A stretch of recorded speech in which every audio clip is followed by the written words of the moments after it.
ta. Inverse matrix by elementary row operations. So elementary row operation has 3 steps. Multiply a row by a non-zero constant, interchange 2 rows, add a non-zero multiple of one row to any other row. So our goal in elementary row operation, if we have our matrix A at your left hand side, paired by your identity matrix, our goal is to transfer or make the matrix itself as an identity matrix, and the resulting at your right hand side will be the inverse matrix. So let's have this matrix A. So we have matrix entries of 2, 2, 0, negative 2, 1, 1, 3, 0, 1, paired by an identity matrix.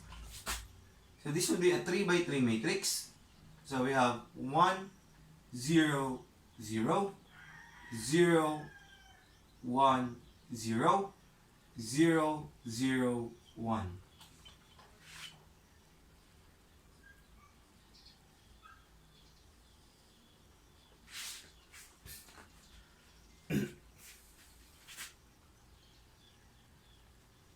So our goal is to make your left-hand side matrix an identity matrix. So we will multiply a constant for your first row, a constant number.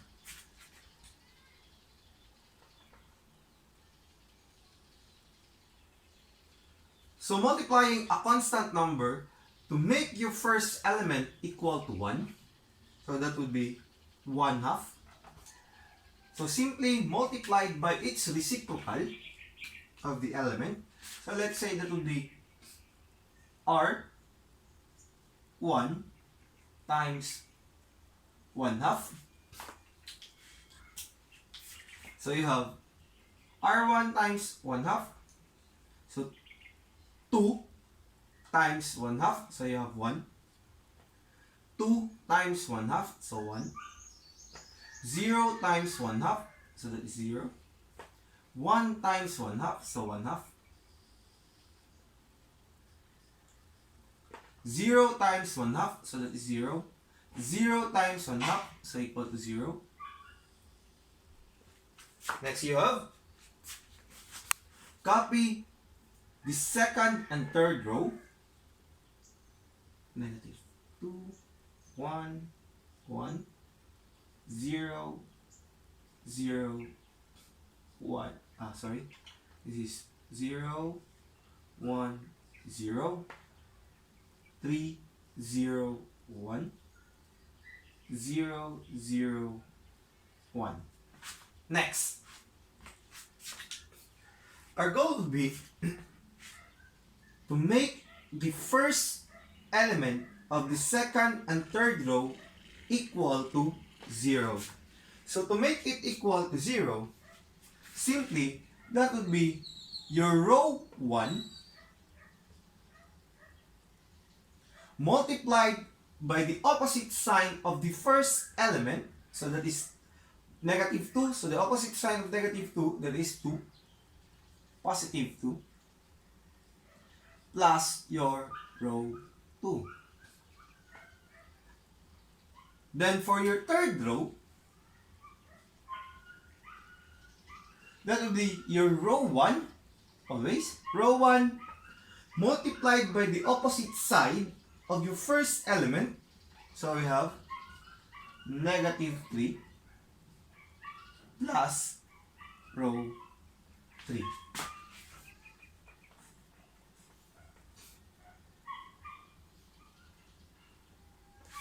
So we have to copy the first row since we don't have operation on first row.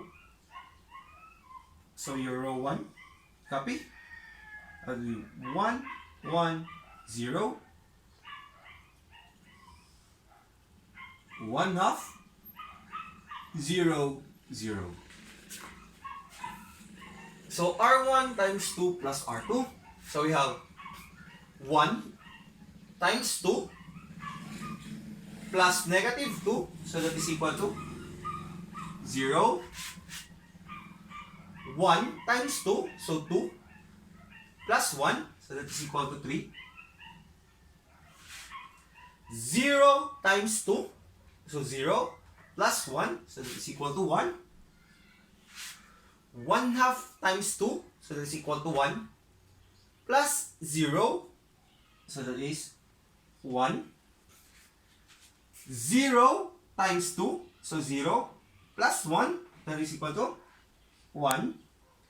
0 times 2. 0 plus 0. So that is equal to 0. For your third row,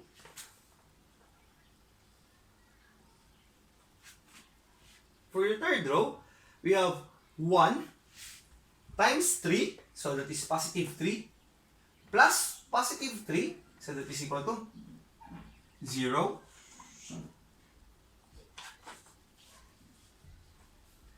1 times 3, so 3, 1 times negative 3, that is negative 3, plus 0, so that is equal to negative 3. 0 times negative 3, so 0, plus 1, so that is equal to 1. 1 half times negative 3, so negative 3 halves, plus 0, so that is equal to negative 3 halves. 0 times negative 3, so 0, plus 0, so that is equal to 0. So for the last element, you have 0 times negative 3, so 0 plus 1, so that is equal to 1.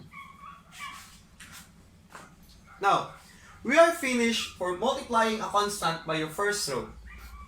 Now, we have to multiply our second row by a constant to make your second element equal to 1. The second element of the second row. So, to make that as 1, so it will be your row 2 times the reciprocal of the element, the second element corresponding, so that is equal to 1/3. Then,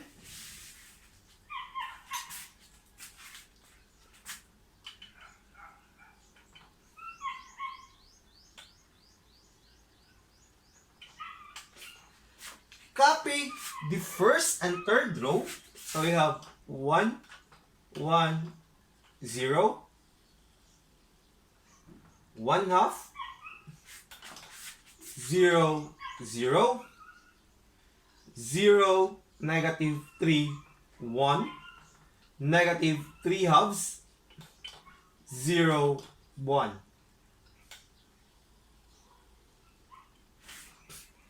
Next we have to multiply our row 2 by 1/3. So 0 times 1/3, so that is equal to 0. 3 times 1/3, so that is equal to 1. 1 times 1/3, so that is equal to 1/3. 1 times 1/3, so that is equal to 1/3. 1 times 1/3, so that is also 1/3. 0 times 1/3, so that is equal to 0. Goal now is to make the second element of row 1 and row 2 equal to 0. So to make that, we are now on operations of row 2, so we have R2 multiplied by the opposite sign of the second element of your first row, so that is negative 1 plus row 1. For your third row, you have R2 multiplied by the opposite sign of the second element of your row 3, so that will be positive 3 plus R1. This is R3. So now, next step,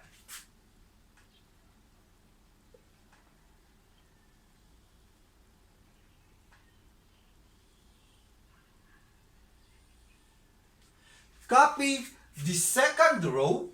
So we have 0, 1, 1/3, 1/3, 1/3, 0.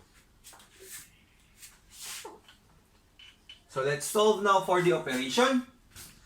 So you have R2 times negative 1 plus R1. So 0 times negative 1, so that is 0, plus 1, so that is equal to 1. 1 times negative 1, so that is negative 1, plus 1, so that is equal to 0. We have 1/3 times negative 1, so that is negative 1/3, plus 0, so that is equal to negative 1/3. 1/3 times negative 1, so that is negative 1/3, plus 1/2, so that is equal to 1/6. 1/6. We have 1/3 times negative 1, so negative 1/3, plus 0, so that is equal to negative 1/3. 0 times negative 1, plus 0, so that is equal to 0. For the third row, you have 0 times 3 plus 0, so that is equal to 0. You have 1 times 3, so 3. 3 plus negative 3, so that is equal to 0. We have 1/3 times 3, so that is equal to 1, plus 1, so that is equal to 2. Next, we have 1/3 times 3, 1, plus negative 3/2, so that's equal to negative 1/2. 1/3 times 3, so 1, plus 0, so that is equal to 1. 0 times 3, 0, plus 1, so that is equal to 1. Now we're finished for your R1, and R2. So now, we go to your R3. Our goal is to make your third element of the third row equal to 1. So your row 3 will be multiplied by the reciprocal of the corresponding element, so that is equal to 1/2.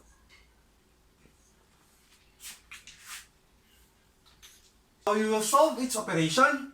First, copy the first and second row. So you have 1, 0, 0, 1, negative 1/3, 1/3.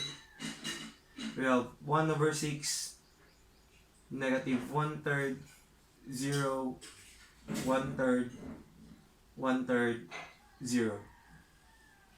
So we have R3 times 1/2. So 0 times 1/2, so that's equal to 0.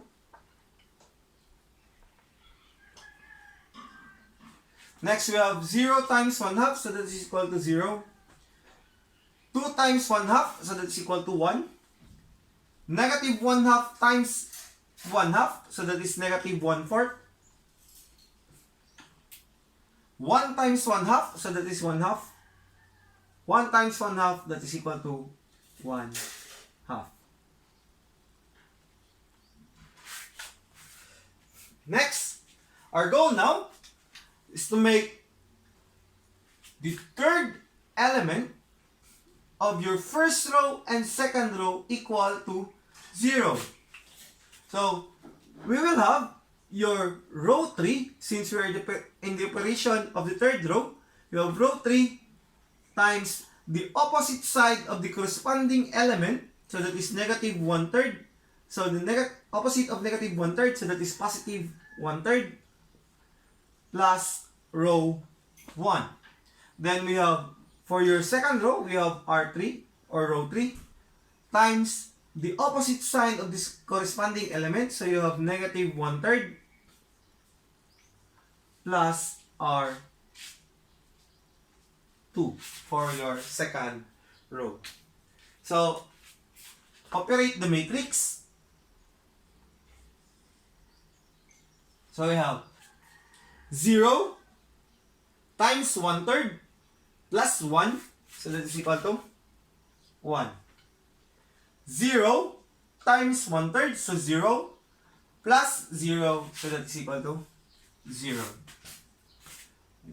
1 times 1/3, so that is 1/3, plus negative 1/3, so that is equal to 0. Now, we have negative 1/4 times 1/3 plus 1/6. So we have 1/12. Now we have 1/2 times 1/3 plus negative 1/3. So we have negative 1/6. We have 1/2 times 1/3 plus 0, so that we have 1/6. For the second row, we have 0 times negative 1/3 plus 0, so we have 0. 0 times negative 1/3, so 0, plus 1, so that is equal to 1. We have 1 times negative 1/3, so negative 1/3, plus 1/3, so that is equal to 0. Next is you have negative 1/4 times 1/3 plus 1/3, so we have 5/12.